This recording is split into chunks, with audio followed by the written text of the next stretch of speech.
Hi guys, we're here with the fabulous Afrojack. Right. Welcome to Hi. Revolution 93.5. Do you know that we've been chasing you for the last 3 years to do an interview? And Can you this be is the Yeah. first time Really? that and we have you, we got you. How are you? Amazing. And how is Miami Music Week? My music week is crazy, of course. I went to see some people yesterday. I went to visit Patrick Mason. I had models, Eli Brown, a bunch of like people, friends. And I think like the most special thing right now is if you look around, you see that the playing field sort of leveled. So it used to be that everything was main stage and like main stage sound, big room, and now it's like everything is doing great. So of course it's a little dip for the main stage music, but it's just great for the scene that there's so much creativity. So you can see like 150 BPM techno, 128 BPM tech house, 120 BPM deep stuff. It's amazing.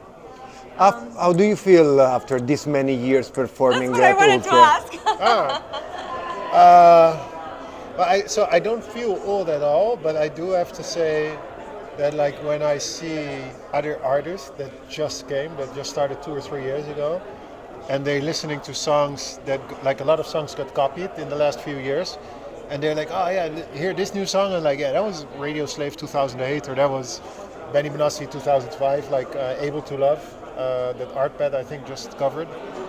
Uh, yeah, it's like Do, it, do you that still makes feel the pressure? yeah, of course. It's like it's even more pressure because I don't have the element of surprise anymore. Back when I started, it was easy. Like, hi, I'm the new guy. Watch me crush the old guys. Now it's like, hey, I'm the What's guy the challenge now? to to surprise all the kids that like tomorrow, like I'm playing before John Summit and Dandala, and after Tiesto. So all these young generation kids that are coming to see John Summit and Dandala, I want them to see our set and our production and everything, and go like, ah, now I get it. Now I get it. This is So nice too. And do you still feel emotional when you are in front of that big crowd? Of course, always. It's how you say. It's like it's funny because people will say, "Ah, you're a legend." It's like, yeah, no, no.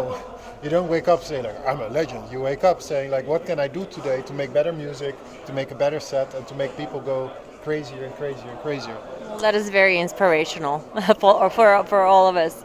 So, do you still like we talked with other artists and they were saying that Music Winter Conference and EDMA and Music Week is very important for the artists and for the business opportunities and for possible collabs. Do you still get excited about that? Like, is there something that you haven't done?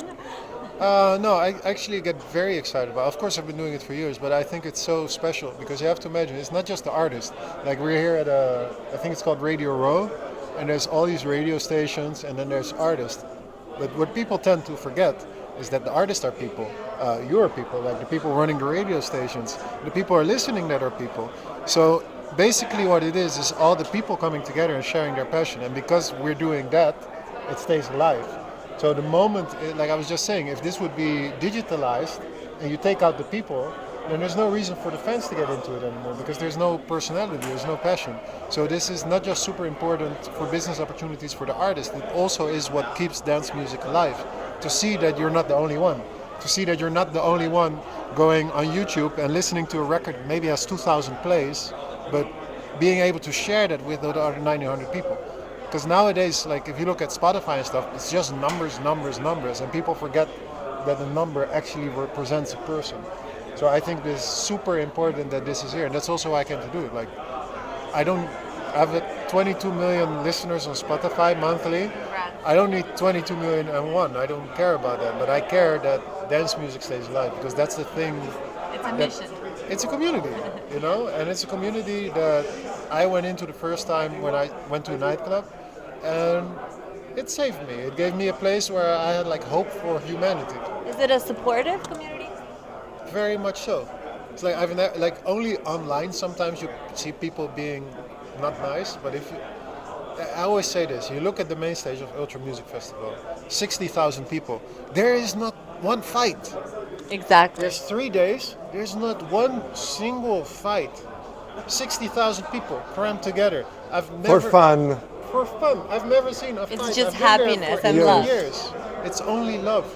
online, of course, people like they just wake up or they had a bad night and they say some shit. But like here, everyone's so excited to be here.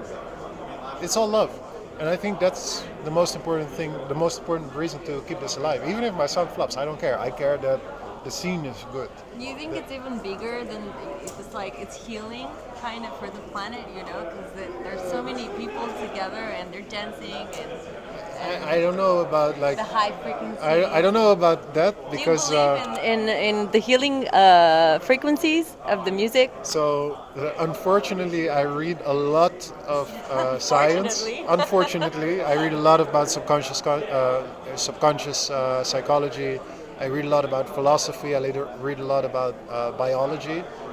I have yet to read any scientific proof of a higher frequency, but I do know that there's scientific proof that dancing and how you say human contact actually lowers your stress, and stress is the number one silent killer. Like stress is the thing that takes away most of your life.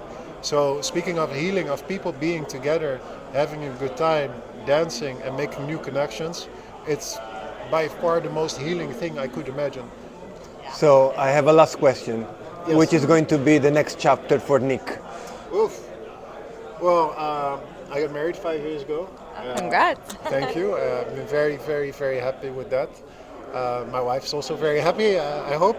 And I'm sure she is. no, yeah, she's working right now in Italy. And I think the next chapter for me, well, I launched the Wall Pro Academy together with Tomorrowland, and we're trying to, like, I used to sign artists and make them big and worked well. Rehab, Quintino, Shermanology, a lot of artists, Chico Rose. And now we have, how you say, we open it up to the public. So we made a 30-hour tutorial. Like I recorded me explaining how to run the business, how to run social media, how to run your mentality, how to do music, etc., etc., etc. And then that's followed up with a Discord community. So then everyone that gets the class and then gets joined in with a direct line with me where we can talk about music, where they can send demos. So that for me is kind of, how you say, the future is giving people more opportunity. I love giving people opportunity. I actually signed a new guy, his name is Amal, and I'm going to bring him out tomorrow on stage during Ultra just to give him some spotlight. Oh, that is so wonderful. Thank you so much for being this amazing. Thank you very much. You're always welcome. I hope. So if we want to find you for an interview, we just DM you now? Yes, yes. You promise? If you like, I look at most of my DMs. So if you DM me, it's like I see that someone's been DMing me for a year. I'm like, oh, I gotta tell these people this is the contact. So that's how I usually do it. That's perfect. Thank you so much, and have a great Miami Music Week.